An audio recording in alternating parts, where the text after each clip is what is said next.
నాకు ఉత్తరం రాసిండు.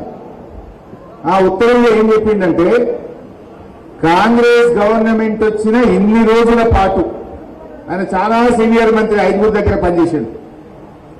మొత్తం కాంగ్రెస్ ప్రభుత్వం ఏర్పడిన నాటి నుంచి ఇవాళటి వరకు కాంగ్రెస్ గవర్నమెంట్ చేసిన అప్పు 1,77,058 కోట్లు అని చెప్పిండు. జూపల్లి ఉత్తరం చూపిపోయి నాకు రాసింది ఇవాళ. ఇది జూపల్లి నాకు రాసిన ఉత్తరం. డిసెంబర్ నుంచి 2026 జూన్ వరకు కాంగ్రెస్ ప్రభుత్వం కొత్తగా తీసుకున్న అప్పుల విలువ 1,77,058 కోట్లు మాత్రమే.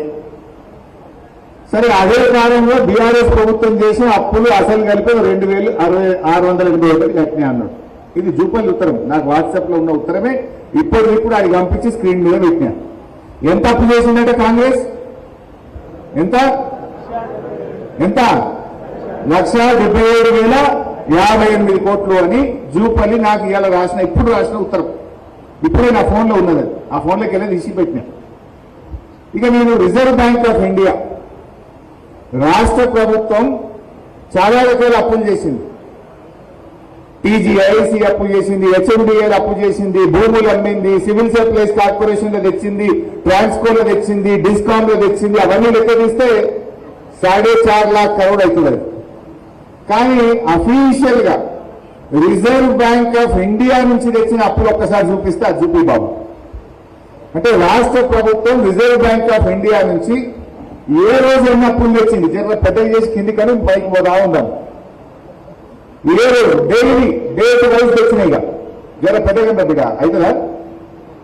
స్క్రీన్ పెద్దగా అయితే కాదా? ఓకే. ఫస్ట్ చూడండి, డిసెంబర్ 12, 2023 అంటే కాంగ్రెస్ వచ్చింది డిసెంబర్ 7, 2023. డిసెంబర్ 12, 2023 నాడు 500 కోట్లు.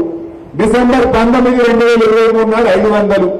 జర పైకనిగా అట్లా ఒక్కొక్క డేట్ మొత్తం తెచ్చుకుంటూ లాస్ట్ అప్పు ఎప్పుడు వచ్చింది? జూన్ 30, 2026. ఇవాళ ఎంత డేటు? జూలై 3 తారీఖు.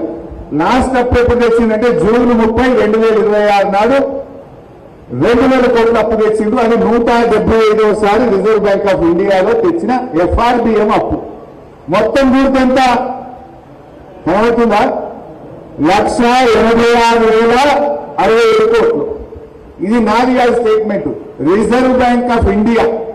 మీరెవ్వరు పోయి గూగుల్లో కొట్టినా తెలంగాణ ప్రభుత్వం తెచ్చిన అప్పు రిజర్వ్ బ్యాంక్ ఆఫ్ ఇండియా ద్వారా ఎఫ్ఆర్బిఎం అప్పు ఎంత అని గూగుల్ అడిగినా, reserve bank of India website పోయి చూసినా ఎంతుంది అప్పు? 1,86,087 కోట్లు. మరొకసారి జూపల్లి పెట్టు.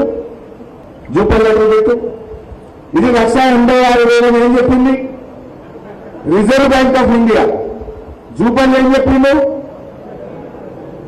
అంటే 10,000 కోట్లు మింగిందా? ఇది ఒక్క ఎఫ్ఆర్బిఎం అప్పు. అన్ని కలిపితే కథ వేరు.